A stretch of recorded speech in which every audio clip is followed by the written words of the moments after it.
Assalamualaikum warahmatullahi wabarakatuh. Jumpa lagi dengan Bu Arum. Hari ini kita akan belajar tema 7 kepemimpinan, subtema 3 ayo memimpin pembelajaran kedua. Siapkan buku siswamu serta peralatan tulismu, serta simak video pembelajaran dengan seksama. Jangan lupa like and subscribe channel Arum Widya Astuti supaya kalian selalu mendapatkan informasi video pembelajaran terbaru. Anak-anak, hari ini kita akan belajar mengidentifikasi jenis-jenis patung, menyebutkan ciri-ciri patung, jenis patung, serta bahan dan teknik pembuatan patung. 3. Membuat rencana pembuatan karya patung dan menjelaskan hubungan yang dialami pada masa pubertas dengan kesehatan reproduksi. Banyak pemimpin yang dibuat patungnya sebagai bentuk penghormatan dan untuk mengenang jasa-jasanya. Siapa pemimpin idolamu? Adakah patungnya? Mari kita belajar tentang patung lebih dalam lagi. Patung si gale-gale yang dapat menari. Pada zaman dahulu, kerajaan di Samosir dipimpin oleh Raja Rahat. Dia memiliki anak sematawayang bernama Manggale. Suatu saat, Raja Rahat meminta anaknya untuk berperang melawan musuh di perbatasan. Manggale pun pergi berperang. Tetapi dia tidak pernah kembali. Dia meninggal. Jasadnya tidak pernah ditemukan. Raja Rahat pun sedih hingga jatuh sakit. Masyarakat setempat ingin menghibur raja. Mereka membuat sebuah patung yang menyerupai Manggale dan menamanya si Gale-Gale. Gale dalam bahasa Batak Toba artinya lemas. Pada waktu itu, dukun di sana juga ikut membantu memanggil roh Manggale agar masuk ke dalam patung tersebut. Sehingga patung si Gale-Gale dapat bergerak-gerak sendiri seperti orang yang sedang menari. Patung si Gale-Gale sampai saat ini masih dapat kita jumpai ketika berkunjung ke Tomok, Pulau Samosir. Hanya saja, dalam pertunjukan tersebut, patung si Gale-Gale sudah tidak dimasuki roh lagi. Patung ini dapat bergerak-gerak karena digerakkan dengan penggerak mekanis. Ciri-ciri patung. Berbentuk 3 dimensi atau memiliki panjang, lebar, dan tinggi. Dapat dilihat dari segala arah, memiliki tekstur, memiliki warna, serta memiliki bentuk. Jenis-jenis patung. Yang pertama, berdasarkan bentuk. Patung figuratif adalah bentuk patung yang realis atau nyata. Patung figuratif biasanya meniru bentuk manusia, hewan, tumbuhan, dan benda-benda di sekitar.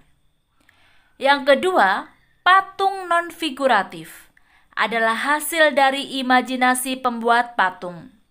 Patung non-figuratif cenderung menampilkan bentuk garis, lengkungan, bulat, dan memanjang.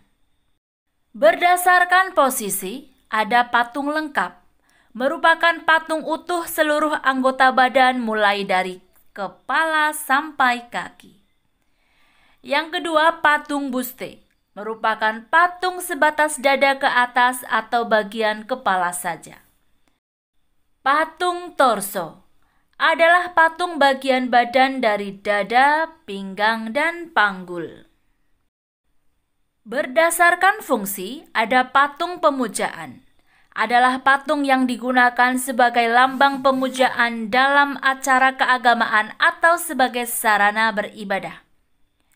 Patung monumen atau memorial adalah patung yang dibuat untuk mengenang peristiwa serta kejadian bersejarah atau jasa seorang pahlawan di masa lampau. Patung miniatur adalah patung tiruan suatu bangunan atau arca dalam ukuran kecil. Patung dekorasi adalah patung yang digunakan sebagai hiasan di dalam maupun di luar ruangan. Bahan dan alat pembuatan patung. Jenis bahan, ada bahan lunak. Bahan lunak adalah bahan yang sifatnya mudah dibentuk. Contohnya, tanah liat, plastisin, lilin, dan sabun batangan. Alat yang digunakan biasanya berupa butsir, meja putar, atau cetakan. Jenis bahan keras adalah bahan yang sifatnya sulit untuk dibentuk.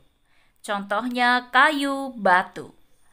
Alat yang digunakan pahat, palu, dan amplas. Bahan yang ketiga adalah bahan campuran, yaitu bahan yang bukan berasal dari bahan lunak maupun bahan keras. Contohnya, semen, pasir, emas, perunggu, dan kuningan. Alat yang digunakan adalah cetakan dan amplas. Teknik pembuatan patung. Yang pertama adalah pahat. Dilakukan dengan mengurangi bahan sedikit demi sedikit menggunakan pahat dan palu. Contoh bahannya adalah kayu dan batu. Teknik yang kedua adalah butsir. Dilakukan dengan memijat-mijat bahan serta mengurangi atau menambah bahan sampai terbentuk wujud yang diinginkan. Contoh bahannya adalah tanah liat dan plastisin. Teknik yang ketiga adalah teknik cetak. Dilakukan dengan menuangkan bahan ke dalam cetakan. Contohnya pada bahan gipsum dan perunggu. Teknik yang keempat adalah membentuk. Dilakukan dengan membentuk patung secara bertahap sehingga tercipta patung yang diinginkan. Contoh bahannya adalah bubur kertas dan lilin. Teknik modeling. Dilakukan dengan membuat model terlebih dahulu, kemudian membentuk patung yang sebenarnya. Bahan yang bisa digunakan adalah tanah liat dan plastisin. Teknik merakit. Dilakukan dengan merakit bahan dasar patung, kemudian merangkainya menjadi satu kesatuan yang utuh. Contohnya pada plastik dan baja. Anak-anak, pernahkah kalian melihat patung seperti tampak pada layar? Mari kita identifikasi patung tersebut. Patung tersebut disebut Monumen Pahlawan Proklamator Soekarno-Hatta. Tokoh yang diwujudkan dalam bentuk patung tersebut adalah Insinyur Soekarno dan Dr. Andes Muhammad Hatta. Patung tersebut merupakan patung figuratif. Patung tersebut termasuk patung lengkap dan berfungsi sebagai patung monumen atau memorial. Patung tersebut dibuat untuk mengenang peristiwa proklamasi kemerdekaan Republik Indonesia pada tahun 1945. Monumen Pahlawan Proklamator Soekarno-Hatta dibuat dari bahan perunggu dengan cara dipahat. Setelah kalian tadi belajar tentang patung, sekarang kalian bisa membuat rencana karya untuk membuat patung. Di sini Bu Arum contohkan bagaimana caranya membuat rencana karya. Kalian tentukan bentuk patungnya, bahannya apa, kemudian teknik pembuatannya, serta alat yang digunakan. Serta tulislah cara pembuatannya. Perubahan pada masa pubertas. Tahapan perkembangan dan pertumbuhan manusia umumnya terbagi menjadi balita, kanak-kanak, remaja, dewasa, dan usia lanjut. Masa remaja merupakan peralihan dari masa anak-anak menuju masa dewasa. Pada awal masa remaja, kita mengalami masa pubertas. Pada masa ini, terjadi perubahan pada tubuh, baik yang terlihat maupun tidak. Di dalam tubuh, hormon reproduksi mulai dihasilkan. Pada perempuan, hormon ini akan mengakibatkan sel telur matang. Pada laki-laki, hormon reproduksi akan mengakibatkan tubuh memproduksi sel sperma.